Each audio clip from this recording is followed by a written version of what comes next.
예, 지난주에 제가 치통을 갖고 있었습니다. 고통을 당했습니다. 큰 문제는 아닌데 감염이 됐나 봐요. 그래서 한 며칠을 고생을 좀 했습니다. 페인 있잖아요, 고통. 그리고 밥을 제대로 못 먹으니까는 일단 우리는 밥을 못 먹으면 잘 안 움직입니다. 머리도 안 움직이고 몸도 안 움직이고. 그리고 치과 갔더니 한 30분 봤나? 돈을 많이 달라고 해요. 30분 부동의 치과 의사가 돈을 많이 달라고 해서 내가 바가지 지금 이렇게 당했나 싶은 생각이 좀 들었습니다. 어쨌든 간에 그러면서 한편으로 야, 내가 안 아팠으면 좋겠다라는 생각을 좀 하죠. 왜 몸이 아파가지고 이렇게 고통받고 돈 쓰고 그러는가라는 생각을 좀 합니다. 하나님이 나를 만드실 때 안 아프게 만드시면 어떠실까라는 생각을 좀 하죠. 밥 안 먹어도 되는 천사와 같은 존재로 만들면 얼마나 좋았을까. 우아하잖아요. 막 빛이 막 번쩍번쩍거리고 날개가 있어가지고 막 날아다니고 고통 안 받고 초능력을 막 행사하고 얼마나 좋습니까? 제가 딴소리 하려고 하는 게 아니라 지난주 우리가 함께 읽었던 말씀에 예수님이 모든 존재보다 뛰어나시다, 천사보다 뛰어난 분이시다라고 지난주에 말씀을 하셨어요. 왜 천사보다 뛰어나신 분이 인간으로 이 땅에 오셨지? 아프잖아요. 당신은 어떻게 해결했는지 모르겠지만 치통을 어떻게 해결했는지 잘 모르겠습니다. 아파요. 그럼 어떻게 할 거예요? 예수님께서 이 땅에 인간의 육체를 갖고 오셨다라고 하는 사실들을 오늘 본문에서 설명을 합니다. 그 이유를 설명을 하기 때문에 우리가 함께 묵상하는 가운데 하나님께서 우리에게 주신 은혜를 함께 누렸으면 좋겠습니다. 먼저 첫 번째가 뭐냐면 이유가 천사는 한계가 있어요. 무슨 얘기냐면 주인공이 아닙니다. 지금 당장은 막 그냥 번쩍번쩍하고 날개 있고 막 초능력을 행사하고 그러니까는 우와 대단하다 막 그리고 뭐 훌륭합니다 찬양도 하고 막 그 어떻게 하면 경험할 수 있을까 애를 쓰기도 하죠. 그런데 하나님께서 이 땅이 멸망할 거고 영원한 하나님 나라가 시작될 거야. 그런데 그 나라는 천사들이 다스리는 나라가 아니라 인자가 다스린다고 얘기하죠. 우리 본문 시작할 때 5절에서 이렇게 말합니다. 장차 올 세상을 천사들에게 복종하게 하심이 아니니라. 천사들이 다스리는 세상이 아니란 얘기예요. 그 영원한 세상이 하나님 나라 그 좋은 데가 누가 그 세상을 다스려요? 예수님께서 그리스도로 다스리고 또 예수를 그리스도 믿는 사람들이 공동 상속자로서 그 나라를 다스리죠. 에베소서 3장 6절에 이렇게 기록합니다. 복음으로 말미암아 그리스도 예수 안에서 함께 상속자가 되고 내가 예수를 그리스도를 믿으면 그 영원한 하나님 나라를 다스리는 거예요. 공동 상속자가 된다는 얘기예요. 천사들은 그럼 어떤 존재냐면 섬기는 영이죠. 우리 지난 시간에 봤죠. 1장 14절에 보면 천사들은 섬기는 영이라고 가르쳐 주셨어요. 여러분들 예수를 그리스도를 믿는 자들 가운데 하나님께서 천사들을 보내주셔서 잘 섬기도록 하신다는 사실들을 성경에서 가르치고 있습니다. 사실 저는 보이지는 않아요. 천사가 영적인 존재니까. 그렇지만 이 말씀을 믿습니다. 그래서 믿는 자들 가운데 혹시라도 외로움 가운데 어려움 가운데 있을 경우에 두려워하지 말고 부리는 종 하나 그 종도 천사를 부리고 있다는 것들을 기억하시고 살아가면 좋겠습니다. 이 말씀들을 조금 시간을 할애해서 하는 이유는 뭐냐면 오랜 인간의 역사 가운데 사람들은 자기보다 뛰어난 존재를 찬양을 하고 예배를 드렸어요. 그래서 곰이 힘세면 우리 신은 곰이야! 그리고 곰한테 절했습니다. 그리고 사자가 힘이 있으면 우리 신은 사자야! 그리고 사자한테 절을 했죠. 그리고 오늘날은 어디다 절합니까? 힘센 거? 요즘에 가장 힘센 건 돈이야! 거기 앞에 내가 무릎을 탁 꿇어요. 그리고 살아갑니다. 그리고 어떤 경우에는 좀 더 다른 의미로 그 천사들이 드리는 예배 가운데 참여하는 신비로운 경험을 하기를 원해요. 그래서 그것을 하기 위해서 내가 막 금식을 하기도 하고 고행을 하기도 합니다. 그래서 내가 막 경험하지 못하는 아롱아롱한 신비로운 경험을 했습니다. 그래놓고 세상에 와서 사람들한테 나 이런 경험했으면서 장황하게 떠드는 그런 사람들이 있죠. 축복일 수 있어요. 신비로운 존재를 만나거나 아니면 경험을 하는 것. 그런데 그들은 세상의 주인공이 아니에요. 하나님께서 그들을 세상의 주인공을 만들지 않으셨어요. 우리의 신앙의 중심이 신비로운 경험이나 천사가 될 수 없다는 얘기예요. 그럼 하나님은 누구를 마음에 점을 딱 찍어 주셨을까요? 1번 천사. 답 아니에요. 2번 뭐겠습니까? 사람이죠. 그래서 6절에서부터 8절까지 하나님께서 사람을 얼마나 사랑하시는지 그것들을 말하고 있습니다. 그런데 사실 이 구절이 시편 8편의 4절부터 6절까지 인용한 거예요. 정확하게. 그래서 6절 같은 경우는 시편 8편 4절을 인용했습니다. 사람이 무엇이기에 주께서 그를 생각하시며 인자가 무엇이기에 주께서 그를 돌보시나이까. 이제 생각한다는 것들은 도와주려고 기억하고 있는 거예요. 나 그 사람 하나님께서 기억하고 계시는 거예요. 어떤지 알아. 그리고 돌보신다는 것은 살피시는 거예요. 눈으로 어디 부족한 거 없나 살피셔서 나중에 찾아오신다는 그런 의미가 포함되어 있습니다. 누구를 그러냐면 사람을 그런다는 얘기예요. 근데 이 구절 가운데서 재밌는 게 사람이라는 단어를 쓰고 똑같이 사람이라는 단어를 반복하지 않고 다른 단어를 썼습니다. 누구를 썼냐면 인자를 썼어요. 사람을 생각하시고 인자를 돌보신다. 똑같은 사람일 수 있습니다. 사람입니다. 근데 조금 의미가 여기서 살짝 달라져요. 왜냐하면 인자는 사람의 아들이에요. Son of man이에요. 사람의 속성을 갖고 있는 사람들. 어떻게 보면 여자의 후손이라고 말할 수 있습니다. 근데 이 인자를 성경에서 굉장히 중요한 단어로서 사용하고 있어요. 특별히 다니엘서 7장 13절에 보면 다니엘이 장차 이 세상을 다스릴 메시아가 이 땅 가운데 구름 타고 오는데 어떻게 그걸 묘사하고 있냐면 인자가 구름 타고 오신다고 이렇게 묘사하고 있죠. 그래서 그 인자가 누군지 계속 기다려왔어요. 누가 Son of Man인가? 누가 여자의 후손인가? 계속 기다려왔어요. 그런데 예수님께서 이 땅 가운데 오셔서 하신 말씀 가운데 뭐라고 얘기하십니까? 인자가 잃어버린 양을 구원하러 왔다. 이렇게 말씀하셨어요. 예수님이 당신이 인자라는 거예요. 물론 우리 모두가 다 인자예요. 여기 사람의 자식이 아닌 사람이 있습니까? 없어요. 우리 다 사람의 자식이에요. 자신을 뭐 이상하게 생각할 필요는 없습니다. 너무 낮춰서 생각하지 마세요. 우리는 다 사람의 자식입니다. 다 사람. 그런데 하나님께서 사람을 만드시고 너무 좋아하셨잖아요. 참 좋았더라. 너무 좋아하셨어요. 하나님께서 이렇게 좋다고 한 존재가 어디 있습니까? 천사를 만들고 그런 얘기 없었어요. 하나님께서 사람을 만드시고 참 좋았다라고 하셨어요. 근데 문제는 하나님께서 만드시고 일을 맡겨주셨는데 일을 안 하고 지 마음대로 막 결정을 해버렸어요. 그래서 어떻게 됩니까? 완전히 망했잖아요. 그래서 다음에 예수님께서 오셔가지고 하나님의 뜻을 지키는 거죠. 자기가 죽기까지 그 하나님의 뜻에 순종하셔서 십자가에 죽으셨죠. 우리는 겟세마네 기도 가운데 이 모습을 굉장히 분명히 알 수 있습니다. 자기는 죽기 싫대요. 그렇지만 하나님의 뜻이 그렇다면 제가 죽겠습니다. 이 뜻들, 이게 바로 예수님께서 사람의 아들로서 인자로서 하신 일이란 얘기예요. 말이 좀 길어졌지만 이 구절을 통해서 많은 의미가 있기 때문에 그렇습니다. 그런데 중요한 것은 하나님은 사람을 사랑하시는 거예요. 하나님은 인자를 사랑하시는 거예요. 근데 진짜 인자가 되신 예수님은 그 하나님의 사랑을 받고 자기 혼자만 그 사랑을 누리지는 않으세요. 그래서 예수님께서 어떻게 하셨냐면 이 땅 가운데 오셨습니다. 이것을 7절에는 잠시 동안 천사보다 못하게 하시며 라고 기록하고 있습니다. 좀 어려운 말로 성육신 하셨다고 표현하죠. 인카네이션이라고 표현합니다. 왜냐하면 인간의 몸이 되면 어떻게 됩니까? 불편해요.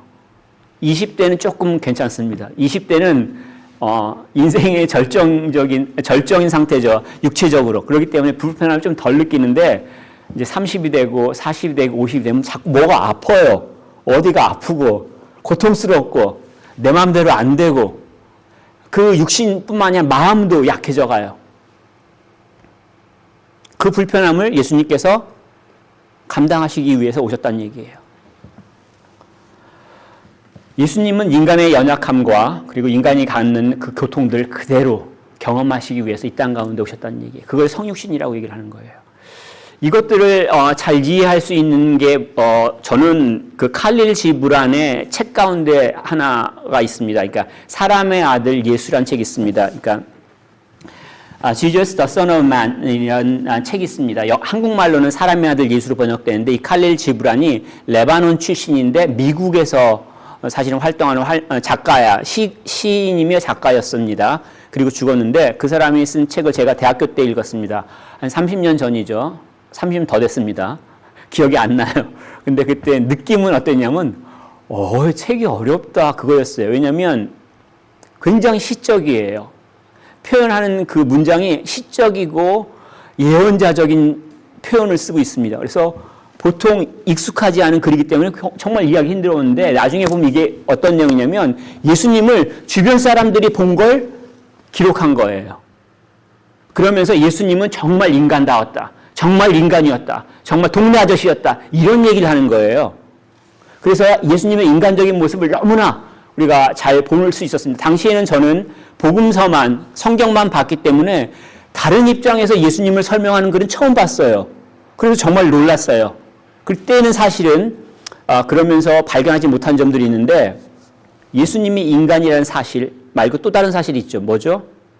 하나님이라는 사실. 칼릴 지브란 같은 경우에 사람의 아들 예수를 통해서 인간 예수를 정말 잘 설명했지만 하나님이 되신 모습은 설명을 못하고 있는 거예요. 근데 성경에서는 뭐라고 얘기하고 있습니까?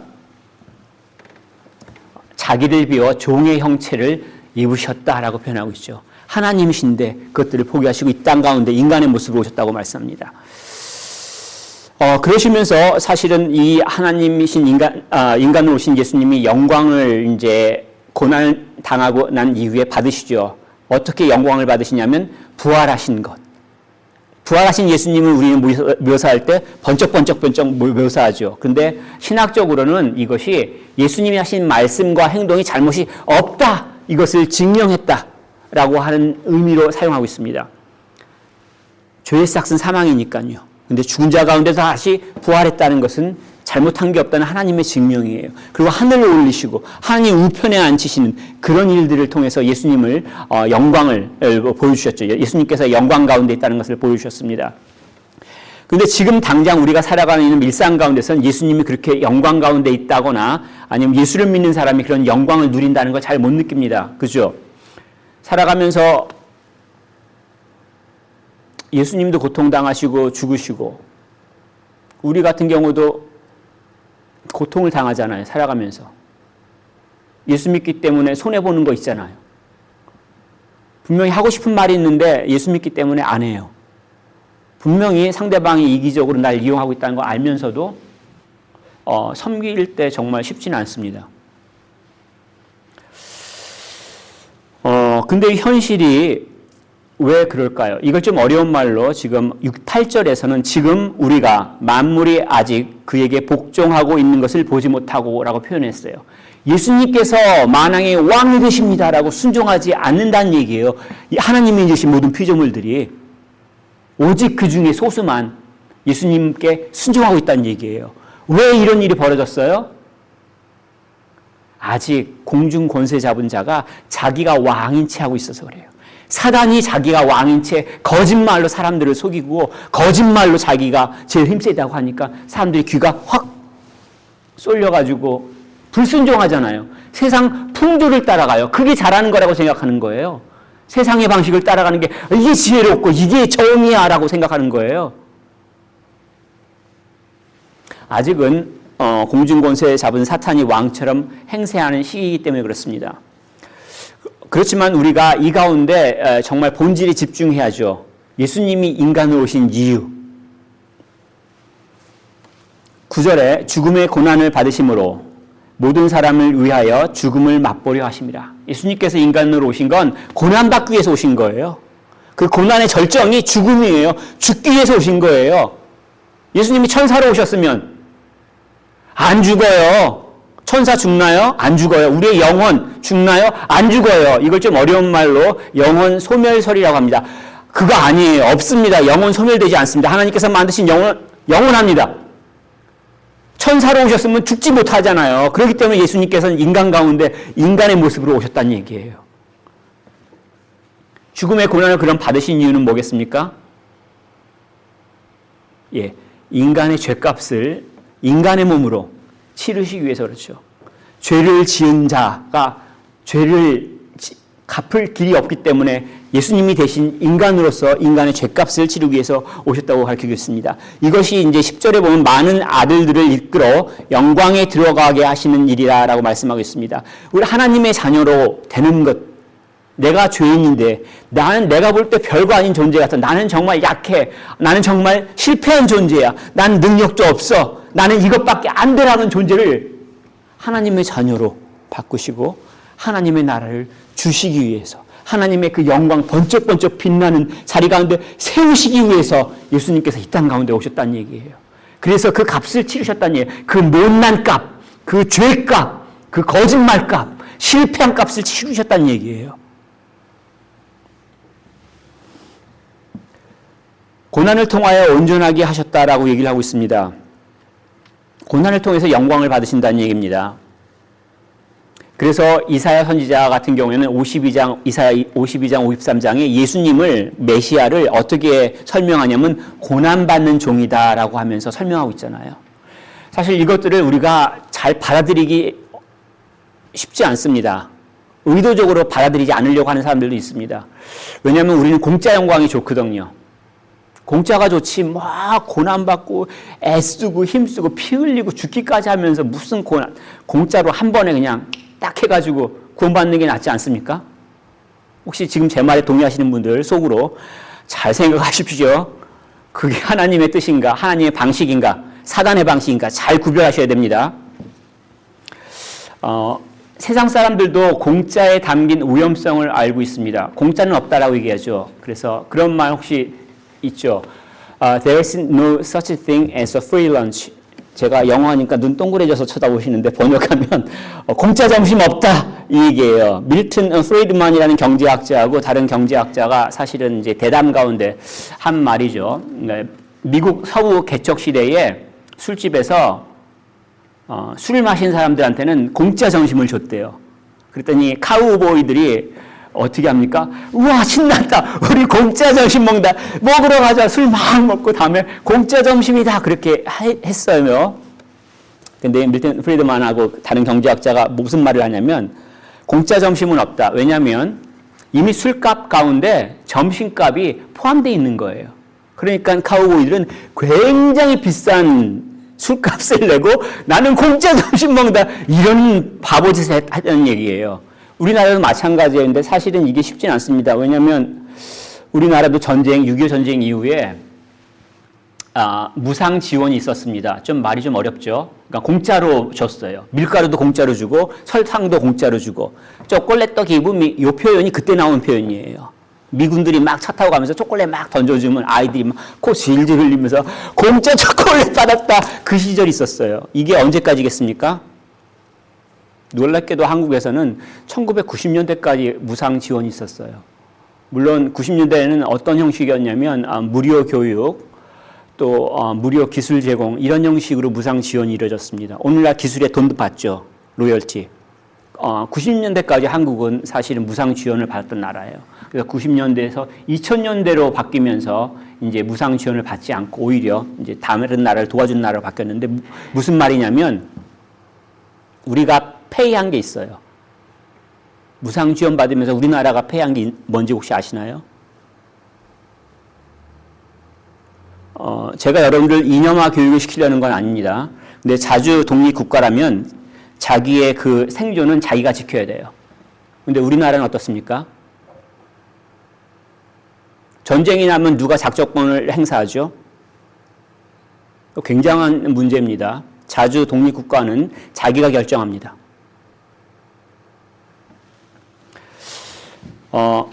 왜 이렇게 얘기를 많이 드렸냐면 공짜 좋아하지 마십시오. 기독교적인 관점에서는 이걸 잘 이해하셔야 돼요. 왜냐하면 이신칭의를 공짜로 이해하시는 분들이 많아요.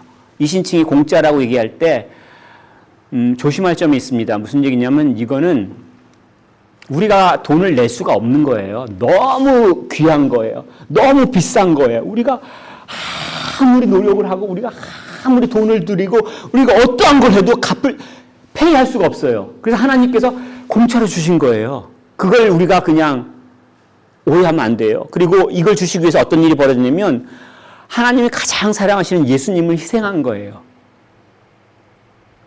우리가 주님이라고 고백한 예수님의 피가 있다는 거예요. 잘 생각해 보세요. 우리 아버지는 공무원이지만 예를 드는 겁니다. 우리 아버지가 시골에서 농사를 지면서 소 팔아가지고 저 대학교 등록금을 줬어요. 근데 그 대학생인 제가 와 공짜 돈 생겼다 나 이걸로 술 먹고 와 이걸로 논다 막 그래요.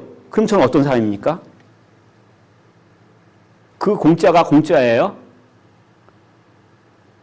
아버지가 땀을 흘리시고 아버지가 인생을 바친 거잖아요. 우리가 주님이라고 고백한 예수님께서 피를 흘리셨거든요. 육신을 갖고 오셔서 우리가 갖는 모든 고난을 당하시고 그 아픔을 겪으셨어요. 그 피의 대가예요. 그걸 공짜라고 얘기할 수 있어요?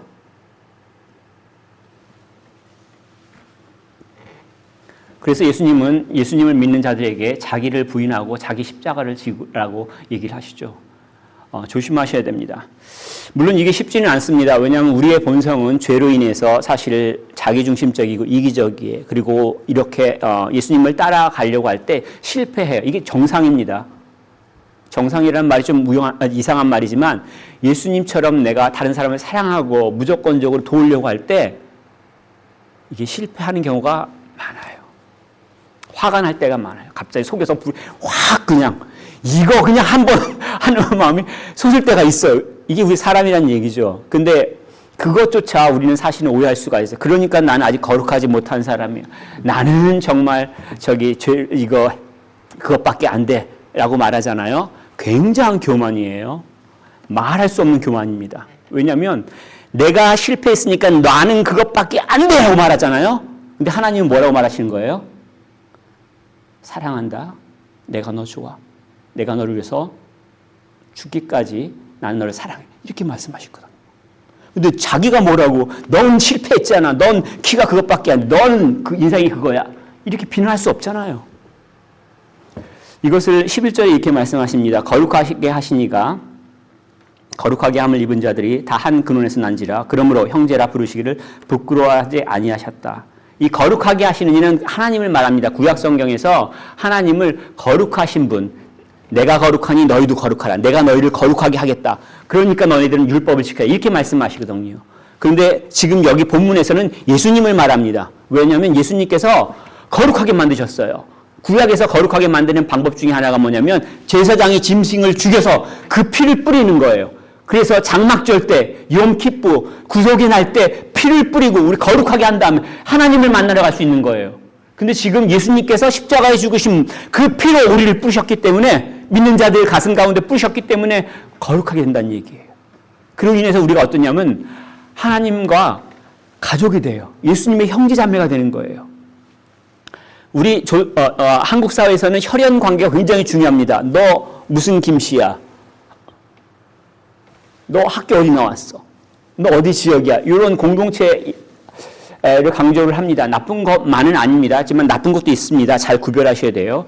근데 이렇게 구성되는 것 얼마 안 가요. 잠깐이에요. 하다못해 이혼하면 부부 끝나는 거 아니에요? 막말로? 근데 영원한 관계가 있다는 얘기예요. 예수님의 피로 맺어지는 관계. 예수를 그리스도로 믿는 자들. 하나님의 뜻을 행하는 자들이 내 형제요, 내 자매라고 말씀하셨잖아요. 그 하나님의 뜻을 행하는 게 뭐예요? 하나님께서 보내신 이를 믿는 것이라고 말씀하셨습니다. 그래서 예수를 그리스도로 믿음으로 인해서 내가 예수 그리스도의 형제가 되는 것.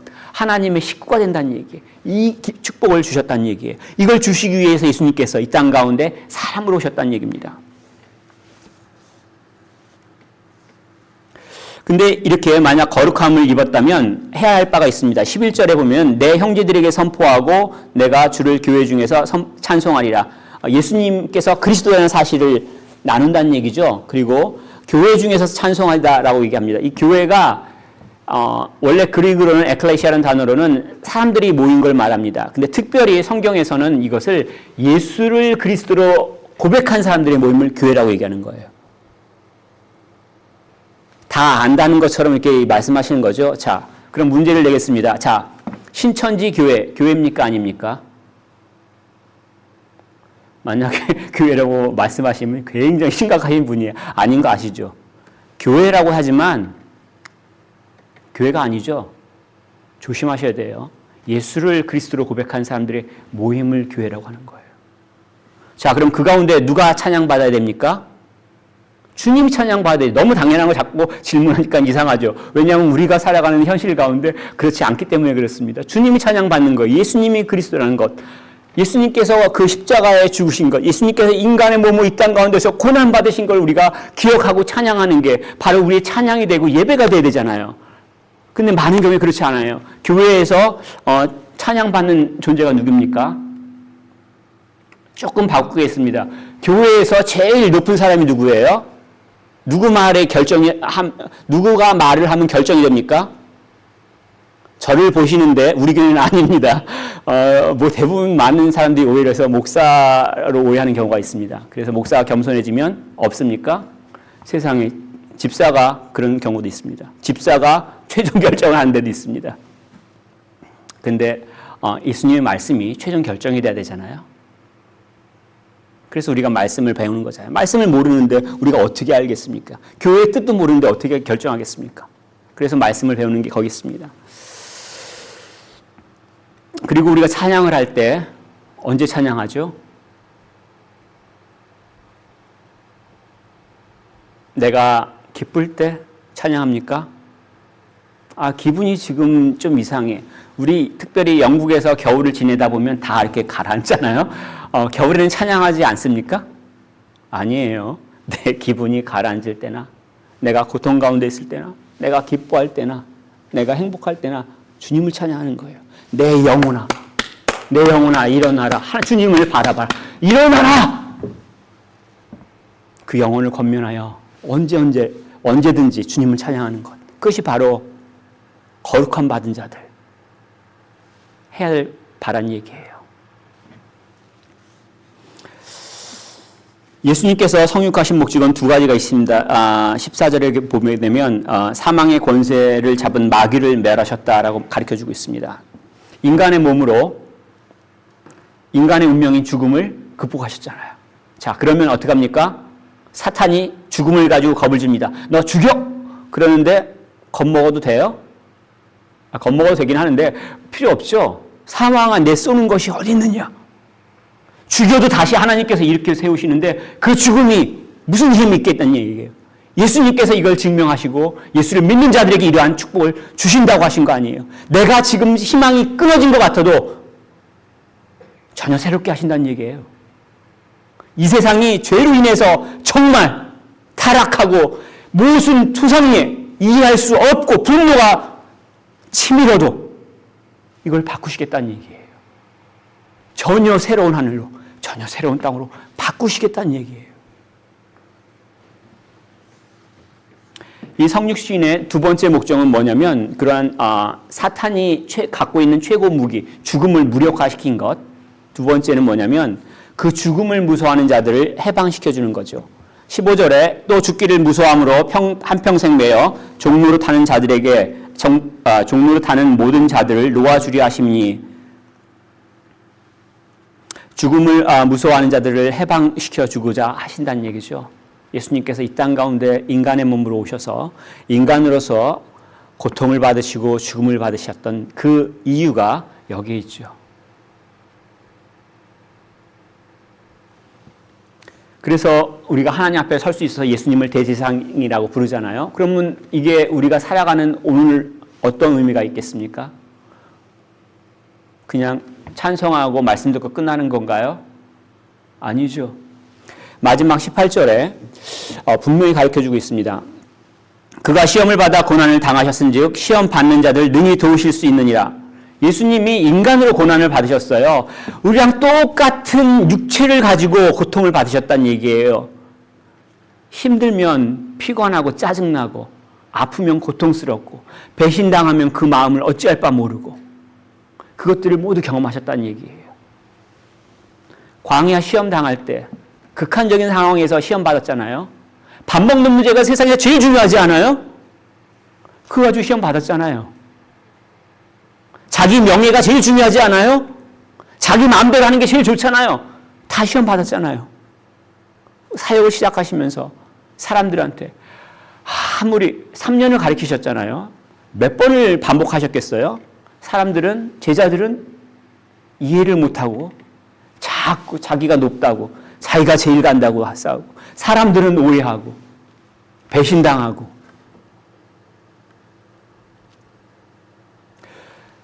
우리가 고난을 당할 때, 우리가 사람들한테 상처를 입을 때 그 아픔을 우리 주님께서 이해하신다는 얘기예요.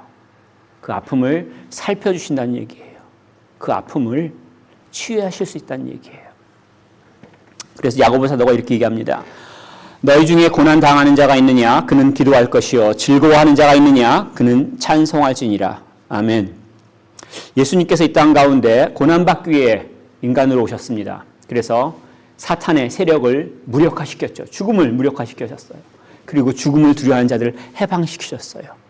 그러한 예수님을 내가 그리스도로 믿는다면 나는 어떻게 살아가겠습니까? 특별히 아픔이 있는 경우에 어디에서 도움을 청하겠습니까? 막 부르짖고 싶어요. 어디에다 부르짖겠어요? 사람의 아들로 오신 예수님, 우리와 똑같은 고난을 당하시고 더한 고통을 당하신 주님 앞에 내가 갖고 있는 그 아픔들을 쏟아내야 되잖아요. 누가 알겠어요? 그리고 혹시라도 너무 그 고통이 심해서 쏟아내지 못할 때도 있습니다. 저도 20대 중반에 기도했던 게 아직도 기억납니다. 너무 고통이 심해가지고 새벽 기도 때 기도가 안 나오고 하나님 말씀하세요. 듣겠습니다. 이렇게 기도했어요. 할 말이 없거든요. 뭐 더 이상 무슨 말을 하겠어요. 고통스럽고 너무 원통하고 억울한 걸 어떻게 하소연하겠습니까? 무슨 말씀을 드리냐면 우리가 고통 가운데 심지어는 그 고통을 소리로 표현하지 못한다 할지라도 끙끙끙 된다 할지라도 하나님 우편에서 예수님께서 중보하고 계시다는 사실입니다.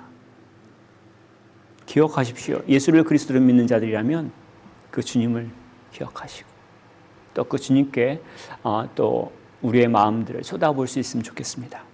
그러한 가운데 이 땅을 살아갈 때 어떠한 세상이 펼쳐지는지 경험할 수 있기를 원합니다. 말씀을 마치겠습니다.